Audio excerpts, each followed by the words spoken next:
The fun and games continues. We are moving venues once again. We're not quite changing to any of the new venues. It's still Mumbai, but the journey between Chennai and Mumbai continues for now. The wicket-taking venue versus the run-scoring fest.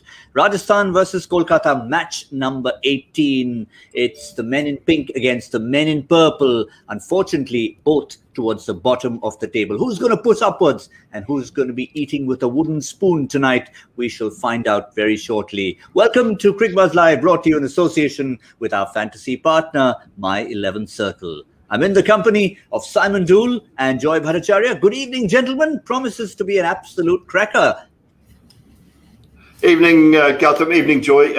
Nice to be in a different venue. You talked about it. I'm actually in Ahmedabad now, so I'm looking forward to our games kicking off on Monday, and a new crew has taken over in Mumbai, where I've been for the last little while. So maybe that will bring joy to Kolkata. Well, joy always goes to Kolkata no matter what, but the other kind of joy, how are we going to get that to Kolkata? Yeah, I know. I think this is as good an opportunity for Kolkata to bring some joy in their lives as any. The coach would have looked at their schedule after their last match. Brendan would have looked at it and said, okay, this is a real opportunity to, hit a team which is also weakened, get some runs under the belt, get some confidence under the belt before going on. And this is really a crucial win because, 1 and 3 is a tough position, but 1 and 4 is a really, really tough position to be. So whichever team ends up 1 and 4 is really going to struggle from there on, because there's so much to be done from there on that it's very difficult to do. In fact, in the history of the IPL, only I think Mumbai in 2014 and 2015 have come back from 1 and 4 to qualify. So it's like if you say two teams in the last 14 years have just only Mumbai has ever done it, is a tough out. So this is almost like a playoff. Yeah, I think that's going to be something that's of a concern. We've often referred to Mumbai being slow starters, and they seem to pull it out of nowhere.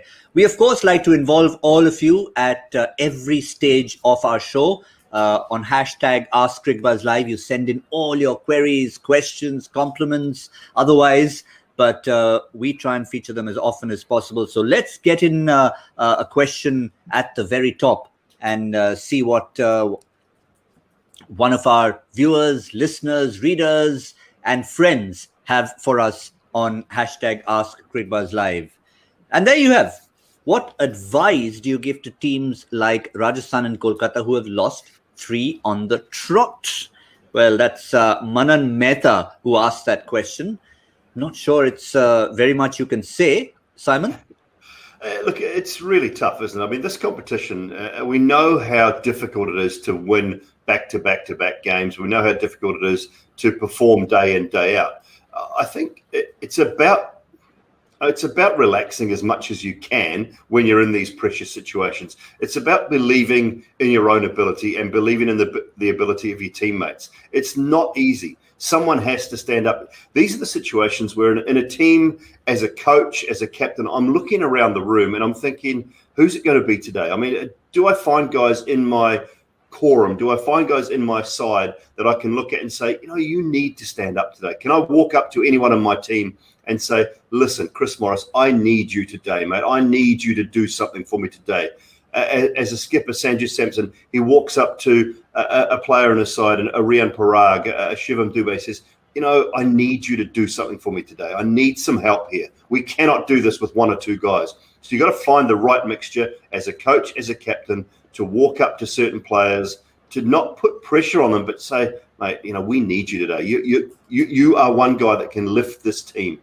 I want you to take it upon your shoulders, to be aggressive, to be the voice when we're in the field, to just lift this team to something that we haven't been able to do in the last couple of games. Interesting that Simon should mention, yes, he talked about some of the youngsters, but sometimes it could be even getting a veteran all G'd up. In the case of Rajasthan, maybe a Jos Buttler Joy. We saw that yesterday. The man who was in charge of the Punjab huddle was Chris Gale. And we saw what happened afterwards. He played like out of his skin. And when we normally say Chris Gale out of his skin, we think 10 sixes. It wasn't, Joy, was it? No, absolutely. I remember an instance like this, and it is a lot about it does make a huge difference, especially when a senior player or somebody puts up his hand and said to be counted. And I remember this the last time I was actually in a Knight Riders camp in 2014. And I remember distinctly this situation where Yusuf Pathan, just on the bus, normally he would sit at the back, and just that one day he felt he needed to do something. And he came and he sat forward. He sat in a place that he never did, almost to say as if, I am here today, I am taking responsibility. And it makes a difference to the rest of the team, because when guys step up and say that, you know what, I'm going to take responsibility, part of it is what they do, and it doesn't always come off. As you know, Simon will tell you, especially for batsmen, it's really not, so little is in their hands. You could get a great delivery, anything could happen. But for the whole team, it does make a difference when senior guys step up and say, you know what, I'm here to be counted today. And I think both teams need a healthy dose of that in their dressing rooms today. Yeah, they certainly do. One person maybe we could briefly touch on is EOIN Morgan, Simon, because it's one of those situations you cannot fault the man. Wonderful gentleman, great leader, World Cup winning captain. I think when you look at his CV, it's glittering, it's platinum. But when you look at his record this season, not just the runs he scored, but the fact that he's come in possible situations of being able to take them home or to the next stage, and he hasn't. Yeah, he's under the pump. I mean, he's under pressure. He was given the job last year as a replacement for Dinesh Karthik. Things looked okay. They seem like they're getting on really well in the camp. The team looks like it's cohesive. It's behind EOIN Morgan. But those numbers are not good enough. His numbers throughout the IPL are not good enough. Now, he will know that. He's not a guy that that expects to have performances without putting the hard work in. He's not a guy that expects to go 2, 3, 4, 5 games without a performance either. He is a leader. He's a guy that he wants a team to follow. He's tough, but he will know full well that he needs to put some runs on the board. He needs to bat deep through an innings, and he needs to win a game for his team. So he's under enormous amount of pressure. And look, it's all very well having one of your best mates as your coach, but at some stage, the coach has to report to the man above him as well. And he has to find a way to get a performance out of his team. So, you can be matey, but at some stage, that hard conversation has to happen as well. Could we even get to a stage, Joy? We've had it in history when we've had overseas players as captains, and this is generally the reason why you're told rather have an Indian captain, is if you're not guaranteeing your place in the 11, then what? Look, it's happened before in 2000. The famous case is 2013. Ricky Ponting and Mumbai and star-studded team. He stepped down and then they won. I don't think it's yet come to that in Kolkata. And one of the reasons is I really don't think they have that kind of a player sitting outside also who can step in immediately and do what he's doing right now. If, for example, Shakib was completely untried, you say, okay, here's another left-handed batsman who knows how to captain, who could walk in tomorrow. So I think it's not come to that as yet. Plus, a lot of the philosophy of the way this team is driven is because of the way EOIN plays. Whether it's worked or not is a different matter altogether. And I think that is the other thing, that they will not want captaincy instability twice in 2 years. It's happened last year. They wouldn't like to see it this year. What they would like to see possibly is to say that, can all our bits fire together? When the top order fires in the first 2 matches, the top order fires, the so-called middle order, much wanted middle order doesn't fire. When the middle order is fantastic, the top order collapses at 31 for 5. Somewhere they've got to put these two performances together. When their spinners work, their fast bowlers get hit. When their fast bowlers are doing well, the spinners get hit. Somewhere a cohesive performance needs to happen. One day where they get it all together. And this is as good a day as any. Given the fact that Rajasthan has some glaring weaknesses. As a team, they look as if they have some glaring weaknesses. Kolkata has weaknesses also, but head on head, I think Kolkata has a few more strengths than Rajasthan does at this point in time. And I think also, Joy, to add to that point, you've got a Rajasthan side that have been playing in Mumbai on a regular basis. The last game up was Kolkata's first one at Mumbai. So they will now know the conditions are completely different. They'll understand a little bit what went wrong in the last game. I would expect a better performance from Kolkata tonight. Yes, let's quickly remind you what's happened at the toss at the very start. It is Kolkata who will be batting first, not because they chose to, because they've been invited to by the very courteous Sanju Samson, who won the toss and decided that they will bowl first. And very quickly, in terms of personnel, Joy, it's something we talked about as on our preview on Cricbuzz Live. We were thinking of a Yashasvi Jaiswal. He knows this ground well. He would like to play on a home ground. Number 1 box tick, number 2 box tick. Where is Jaydev Unadkat? Why did he go away? He's come back. So I think on those 2 counts, we don't always get our preview dead right. We got that one right, Joy. Oh, absolutely. And I mean, Yashasvi is way too talented. Yashasvi for me is a lot like Rituraj is for Chennai. 2-3 innings, he doesn't get it. But the day he gets it, you just understand why the coaches give him such a long rope. Now, these guys need to get it on a consistent basis. But Yashasvi is that kind of a talent. He's a very, very special talent. And they need to give him, because you see, there are 2-3 factors out here. One of the factors is that immediately winning today. The second factor is saying that, there's going to be a big auction around. Have I started putting building blocks in for this team to have some stability in the long term? Who are the guys I want to build around? Okay, Sanju Samson is one of them. Is Chetan Sakaria somebody I'll retain in an auction? All these are also pieces. So if you have real potential, you need to put it on the field and you need to see, performing field. So yeah, great. Congratulations on that. But yeah, absolutely. I'm fully with you that Yashasvi and Jaydev needed to return. Well, one of the folks who was with us on that preview was Pommy Mbangwa, who was with us yesterday. He, of course, conducted the toss, but I can assure you he had absolutely no persuasive powers to say, listen, mate, this is what we said on Cricbuzz Live. Could you sort of get those guys in so I can look a lot better? But he hasn't quite done that, Simon. But certainly, Yashasvi Jaiswal won, and Shreyas Gopal did look out of sorts. I think it was a matchup between him and Kohli. That's why they brought him in.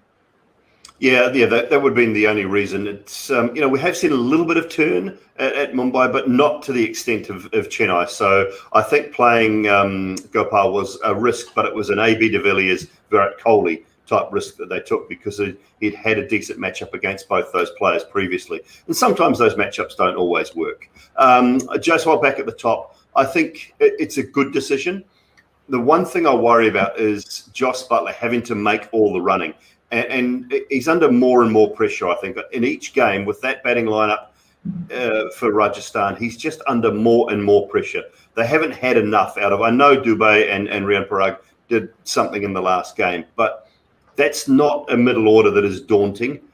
Really, it's only David Miller through that middle order that looks like he's in decent form. He had a decent time of it against Pakistan in the international series, and he looks like he's in some sort of form. He just got an absolute ripper in the last game to be LBW. Morris, I think he's a 1 in 4 type of guy with the bat. He will win you that game, though, and that's kind of all you want from your all-rounder. Tawatia, a little bit the same. So it's not a batting lineup that I look at Rajasthan. If you get Jos Buttler early, it's a batting lineup to look at and think, well, we're every chance. So if they can put a decent total on the board, Kolkata, it's a lineup I think they will fancy themselves just being able to knock over. Sanju Samson, time and time again, he's got to be up there with the most frustrating players to watch.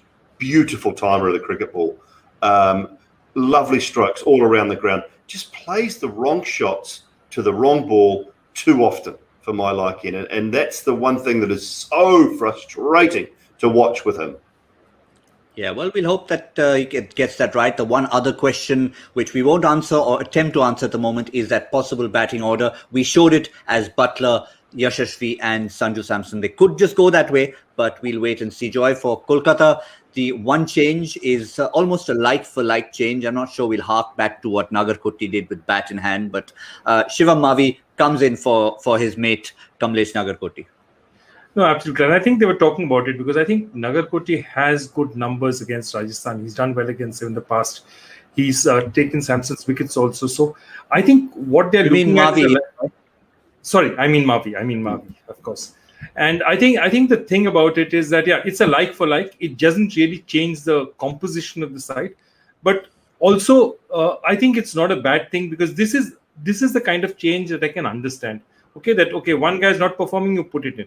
But it doesn't structurally change the side. The side is still the same. The only thing I hope is that given what happened last time, it's very difficult for a new bowler, which is what Nagarkoti had to do, to come in for his first over in the 11th over and expect to sort of change things. Because really, if you're a fast bowler and you're given the first ball in the 11th over and they're all set as, they're completely set, it's really difficult for anybody to get anything done. Now, I can understand tactically Kolkata wanted to throw spin in early. Now, I can understand all that. But then you have to also bear in mind that this bowler's confidence will not be high. If he's being brought in at this point in time, he'll be a bit under the pump.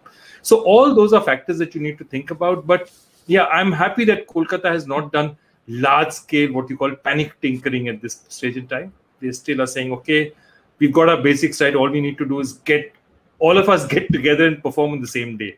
That's the problem. It's like doing rehearsals, One guy's not turning up, one guy's not turning up, one guy's not turning up. They need one day where all the guys turn up, and that's what they need to do. Yeah, so there you go. Make sure you get those changes into your respective computers or your head, if that's what your computer happens to be. Shivam Mavi, and on the other side, we've got Jaydev Unadkat and Yashasvi Jaiswal. The reason I say that is you might want to sneak them into your My 11 Circle teams. There's still time. You've got about 22 minutes to do so, and the simple way to do it is download the My 11 Circle app, create the 11 players you feel will score the most points, get yourself a captain for double, a vice captain for 1.5 times, and you're all set. And the other big factor, of course, is when you talk about mathematics and exponentials, 1 rupee can become 1 crore. Yes, indeed. Ek means 1 rupee for 1 crore, and we're not kidding, because we have 4 crore-patis who we can boast about today. These are our My 11 Circle crore-patis of the week. Jatin Patel from Gujarat, Pratish Thia from Maharashtra, Salman Sheikh from Maharashtra, and Gaur Barigya from West Bengal. So well done to all you crore-patis of the week. And if you're not inspired enough by that, nothing else will inspire you, I can tell you. No, but just Go ahead. I was just saying, Gautam, that the only other person who's almost there is also, basically what is 1 crore? Basically, you need to add 7 zeros. Okay, that's what you need to do, because 1 rupee at 7 zeros becomes 1 crore. And I want to tell you guys that Nicholas Puran is halfway there. Sorry, Puran's a lovely guy, poor chap. I mean, I feel bad for him, but yeah, he's almost there. And even yesterday he had 0 of 0. Yeah. Poor fellow. Because he didn't come out to bat. It was one of those things. But that was a mean one from Joy. But nonetheless, if you want to get your mathematics right, that's what it is. And if you want a little more inspiration, other than knowing that you could get to those 7 zeros, it is our smart picks, our My 11 Circle smart picks. And these are the 3. They might seem very similar in color, but we've got 2 in purple, 1 in pink. Pat Cummins, we'll start with Simon Doull. Let's forget about his batting. That was definitely a bonus, but certainly the day he happened to bat well was his worst day outing with the ball. He'll want to put that right, even on this surface. Yeah, again, I'll go back to that, change of surface, but his numbers against Rajasthan are generally quite good. 8.5 when you're bowling at the start and at the back end, pretty good. 4 wickets in 4 overs, so he's done a really good job. 4 for 34. That was his last outing, was it? The 1st of November? 1st of November in last year. That was the last outing against them. 4 for 34. So, look, he's got a good record against his side, and that's always one of those things you look for when you're coming into matchups. He'll be better for the run at Wankhede Stadium in the last game. He'll understand the surface and the conditions a little bit more, and even more so after batting on it. He'll understand what goes and what doesn't go. So I think he's a good matchup tonight and a good man to have in your side. Yeah, certainly. And as I mentioned, the batting, Joy, last time around was a bonus, but certainly it's what Simon mentioned right at the end. The kind of characters you want in that dressing room, especially when you're 1 and 4, is 1 and 3 rather at the moment, 1 out of 4. It's not Pat Cummins, not a bad guy to have in there. Oh no, he's a fantastic guy. Fantastic guy. I've seen him seasons where he wasn't playing too much at all. Does everything for the team. Nothing is too difficult. Will go out, take the ball. The other thing, and to be honest with you, he'll look at this lineup and say, how many of these guys can really play pace at 145 out here? That's what he'll look at. He says, if I get past Josh Butler, maybe Miller out there, none of the others will like it out here. And he's fast enough and intimidating enough to be able to bowl. I can't see, because it's just that you don't face that kind of hostile pace over a concerted period of time. So he'll look at them and say, you know what? They might get me away for a couple, but they're going to struggle if I'm really going. So this is not the pitch. Right now, at least it seems it's not the pitch to get cute on these guys. I mean, if he gets a go at the middle order, the late middle order, he is going to go as fast as he can. Yeah, let's look at the next of our smart picks. Remember, we promised you 3. Second of them is Chris Morris. It's Sean Pollock's favorite topic. Every time you get him started about Chris Morris, you need to keep about an hour and a half in hand. But we don't have Chris Morris. We do have Chris Morris in the team. We don't have Sean Pollock in the studio. We'll get that sorted. Dooley, Morris really, in terms of the kind of bowler he promised to be, hasn't always delivered. Not always. His numbers, again, it's a matchup thing, isn't it, for Chris Morris? His numbers against DK, against Dinesh Karthik, are really good. 30 balls, he's only gone for 29 runs, dismissed him 3 times, 6.21. So his numbers against Dinesh Karthik are good. He'll look for that matchup through the middle. He doesn't always get the new ball for Rajasthan, although I don't mind him for 1 over with the new ball. Having said that, they've got the Saurashtra pairing, haven't they, at the top, the 2 left-armers to do that job for them, who've been so successful through domestic cricket. So, they'll probably start with Unadkat and Sakaria. So I like Morris for 1 over with a relatively new ball, because he just has that ability to get a little bit of extra bounce and a little bit of extra zip through, and he's such a tall man as well. But middle over and then probably 2 at the back end has been his go. His economy actually has been quite good. So he's always a decent man, even when they are going, and they'll need him to ruffle the feathers, probably because he's the quickest in the team, ruffle the feathers of Big Andre Russell as well, if they want to get up around the old noggin. Now, I know for all of you who would have watched this show from the very start will be wondering why this third name is in our series of smart picks when we've just talked about his struggles. Well, that could be one very good reason why, because he's a class player, and also in terms of the opposition. Last 5 games against Rajasthan Joy, Owen Morgan, this he'll want to look at and say, I love the color pink. I love the color pink. Yeah, absolutely. I mean, I'm going to discount the earlier games of 15, what happened in 13 and 15. But Dubai was 5 months ago. And he look at it and says that this is the kind of bowling attack. And again, remember one thing, the left armers they're not going to take it away from him. So they don't have that natural slant to him at all. Other than Morris, there's nobody who's really quick out there. And so he looked at that bowling attack in Tewati and said, you know what, I'll fancy my chances against this. Again, I have to say, possibly the most dangerous bowler again is Mustafizur, and again the natural angle suits the left-hander. So I don't think he will mind batting against this attack. If he had to look in this entire tournament and choose an attack to bat against, this would be one of them. He'd turn around and say, yeah, I don't mind this at all.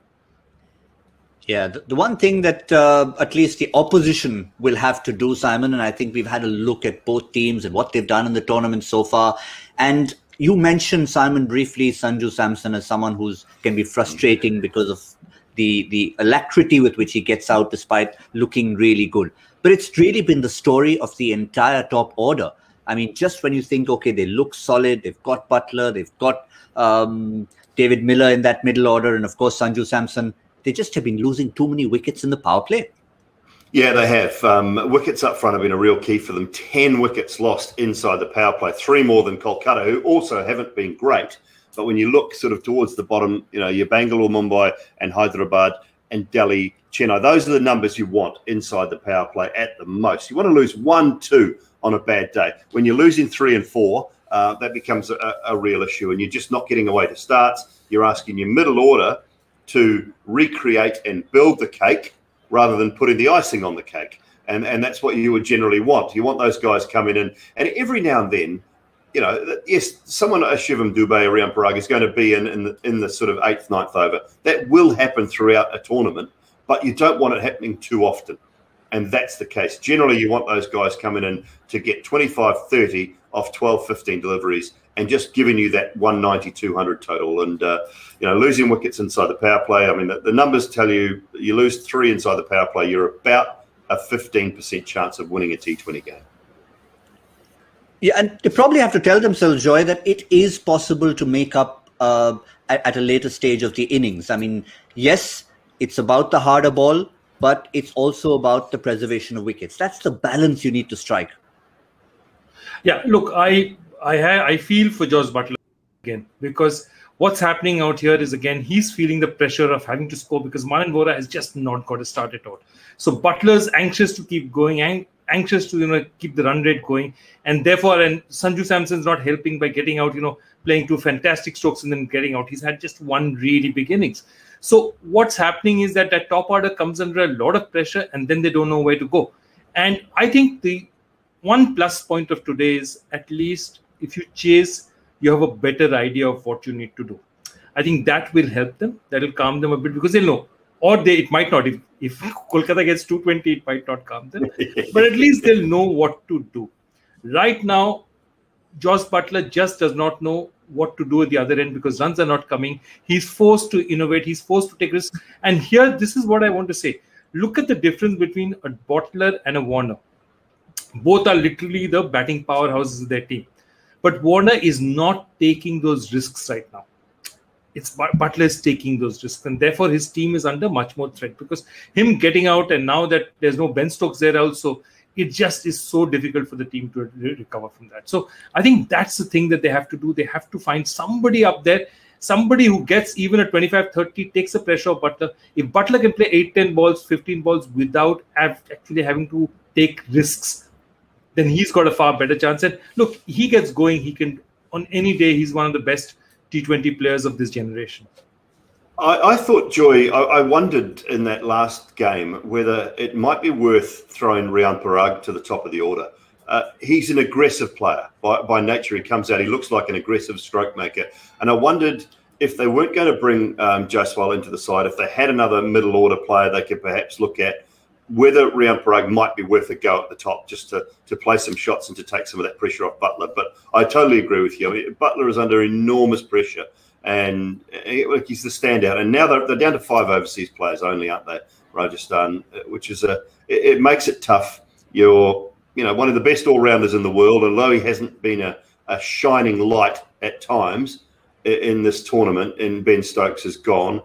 One of the best bowlers in the world, and one of your best bowlers, is no longer coming. So you take the best all-rounder and the best bowler out of every team in this tournament, and see how they cope. And that's the only thing I can say for Rajasthan fans. It's not easy. It's not going to be an easy ride for the rest of this tournament. So find some things that will assist you maybe in looking at who you're going to keep for that big auction next year. Yeah, fair enough. But before that, they have to think of the next 40 overs. A quick point I'm going to throw at both of you in terms of how the toss went. In Mumbai, you would walk back with a long face if you know you didn't have the option to chase. But would Kolkata look at this as a blessing in disguise? The match they've won batting first. They know they've got batting power, and they know that it's an opposition they can sort of derail if they want to, Joy. Yeah, I think that what they will do, though, is they have the batting, they will go hard. And one of the things that a match like last time, even if you lose, does it for them, is that you say that, okay, our guys are there. There are guys behind you. Don't worry. Go hard. Nitish, go hard. Shubman, go hard. Rahul, just give it everything you have. We need to have 55-60 in the first 10. Because, our bowlers are not going to be able to grip the ball. Up early, you need to give us runs. And if a couple of wickets go down, it doesn't matter. You saw last time, we got a long batting order. They have to play with freedom. And they have to turn around and tell themselves that any total they get, it's literally in their heads, discount 20 from it because of a wet ball. So if you say that, if you think 200 is enough, think it's 220 is what you need to get, because that wet ball is going to cost you 20 extra runs. That's the way they look at it, and that's the only way they can play this game at this point in time. Because, look at those numbers. And I think, Simon, you've been on that pitch, you've seen this pitch intimately. What do those numbers tell you? Well, the low numbers tell me nothing at all. There's been a couple, I think, 2 really poor batting performances. But everything else is, go above 179, and you've got 3 innings, 3 innings, 1 innings, 3 innings. So 180 is minimum. Right, that's a minimum requirement in Mumbai at the moment. I think the groundsman has done a terrific job. Him and his team have done a great job at Mumbai. It's a terrific looking surface. Yes, we have seen an element of turn at different times, but if you're not posting 180, 190, I don't think you're in the game. in Mumbai. So I agree with you as well, Joe. There's no scoreboard pressure for Kolkata. They've just got to go out there. They've got to play with freedom. They've got stroke makers. I mean, Shubman Gill was unlucky the other day. I mean, any other day, that ball goes 5-6 yards left or right instead of straight down Lungi Ngiri's throat, and he gets away with a boundary. Tripathi has been in some sort of form. So they've got players there, and I think with Nitish Rana, they've got that left-hand, right-hand combination going well. They can score heavily and set it up for that middle order. If they don't get 180, 190, there's something wrong and they don't deserve to win. That's all I'll say. Yeah, well, there you go. The onus is on them. And as Joy was talking, I could almost hear it being the Owen Morgan mantra in a sense. That's what he says for Team England. Now, will he bring it to this particular dressing room? And it's something he's been unequivocal about. Every time England have even collapsed in going for quick runs, he said, that's the way we continue to play. I wonder how much influence he'll bring in terms of that thinking. But when you want to think a little bit deeper, when you want to go that one step extra, well, we've got something for you. For all you cricket lovers out there, it's Cricbuzz Plus. And that's when you can go and find some unique interviews, in-depth analysis, articles, just someone to give you that little extra bit of thinking. And what we've got up for you afresh is something from Paddy Upton, who talks a lot about life in the bio bubble. And that is something we talk a lot about, Simon. It's not just about the players. It's about all of you. It's about commentators. It's about ground staff. Anyone involved with the game is sort of inside that bubble. And it takes some getting used to. Yeah, it takes getting used to, but it's also very difficult. And, unless you've got full support, and in our case, it's support from from the powers that be that run the tournament. It's support from your fellow commentators. It's support from home.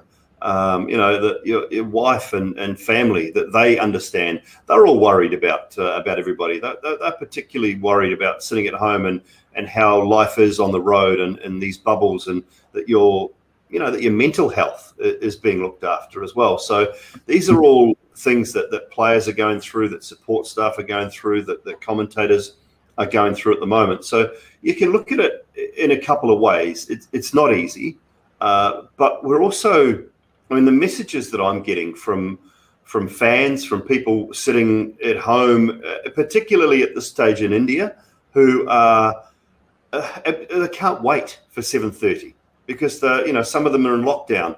This is their one bit of excitement for the day when you are in lockdown and doing it really tough. And we're all trying to do the right things to prevent this, this terrible thing that's going on right around the world at the moment. And every country are sort of facing difficult times. So you can look at it in the way that we're actually providing entertainment, and we're in a very secure bubble where we're being tested on a regular basis. Every 3 to 4 days, we're being tested. The flying, the quarantining, everything that we're doing to bring this wonderful game of cricket to the television screens is just helping in a little way. Now, that's kind of how I look at it. Yeah, it's difficult. It's rough. It's tough at times, but we are providing a product, and we're actually very fortunate with everything that's going on to still be working. I mean, we're sitting in our houses or our hotel rooms like you two are at the moment, Gautam, Joy, and we're still being able to work and bring some form of enjoyment to lives at the moment. The cricketers are going through the same things. What they're doing inside the team environment is enormous. I mean, what they have to do and the provisions that they are giving to the players and the talking about it. And Paddy Upton is one of those guys that has been at the forefront of, of player welfare, I think, and team welfare. So, look, it's a great read. It really is. Grab Cricbuzz Plus, jump on and just enjoy that, because it's a little insight into what they're going through. And it's a little insight into the fact that it's not easy, but if we all do the right things, we can get through this together. Yeah, in a sense, Joy, you and I are outside this particular bubble, but we are still obviously doing our bit, staying safe, but we are not too far away from people who have been affected. But as Simon said, all of them look forward to this, and someone has to provide this for them. Absolutely. I mean, tragedy is all around us, but the only one way we can help is by bringing entertainment, bringing something to help them forget, if just for a few hours. And, I want to go back on that point also about teams. This a bubble is just it makes it even more difficult. I've been in teams in a situation where they're traveling alone at the same time, can't go out. And the players who are actually most impacted, two players who are most impacted are players who don't have family. Because when you have family, it's easier. It's just easier if there's a kid at home, the wife is there, and you're going to go home in the evening, meet them. You can forget about it, play with the kid for a while. It helps you get rid of it. So players with families are better off. The other is if you're not playing in the 11 and everyone likes to play, then it becomes more and more and more difficult because, you have enough time to think and you're not getting that game day adrenaline that you would get if you're playing on a regular basis. I mean, Liam Livingstone is a case in point also. I mean, just sitting there, he's there, but he's not playing. It's all sitting in his mind. It just gets more and more difficult. So look, it is a tough, very, very, very tough for everyone out there. And I just, for people like Simon who are there in the commentary box, for players, all of them are also putting in a lot to make these things happen. Yeah, it's an interesting example, the last one that Joy gave, because it was almost a contrast in the bubble for Liam Livingstone, coming from, say, the Big Bash, where he was the big daddy in the team, playing every single game, performing, to going into another tournament. Yes, it's a different type of tournament and a bigger one, but one where he suddenly became a little bit of a small fry, not getting quite that opportunity. So that will affect his mind as well. But for the moment, make sure you keep your minds nice and sharp, because it's Joy Factor time.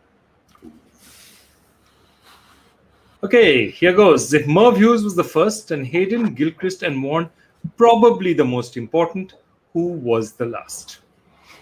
There you go. So wait, I'll just check. I think I'm expecting answers in about 15 seconds. So there you go. Yeah, it's one of those where you can oscillate between just like we go between Chennai and Mumbai. We kind of oscillate between the easier questions and ones that get really like a Chennai wicket on a day that we don't enjoy. But that's what it is. We've got to get a prediction from both of you gentlemen. And looking at Kolkata batting first. Simon, you already set the gauntlet down. You said 180, 190, not good enough. So are you suggesting that it has to be bigger? How much bigger? I'm going to go. You want the total score or do you want the power play score? Total score. 20 overs. 218. 218. Owen Morgan will love you for that. Oh, yes, he will. I'll stay close. Because I think also it's going to be somewhere there. 210. Oh. 218, 210. Well, you've narrowed the gap there. Well, close to it, yes, but I'm just going to be a little shy of 200. 195 is what I'm going for. 195. Good score, but not one that will blow the opposition out of the way. So at the 20 over mark, we'll still be saying Rajasthan are in the game. How about that? As we sign off and remind you that Cricbuzz Combox will be back in the 10th over, I just got a little reminder that it's on behalf of all of us in the Cricbuzz Live team. It's a very, very happy birthday to the maestro, Sachin Tendulkar. We'll talk more about that maybe towards the end of the day, get some memories about Sachin, about birthdays and so much more. So don't forget to watch our end show as we look at which of these two teams are celebrating and also a bit more. Thank you, Joy. Thank you, Simon. We'll see you in the 10th over. This is Cricbuzz Live, brought to you in association with our fantasy partner, My 11 Circle.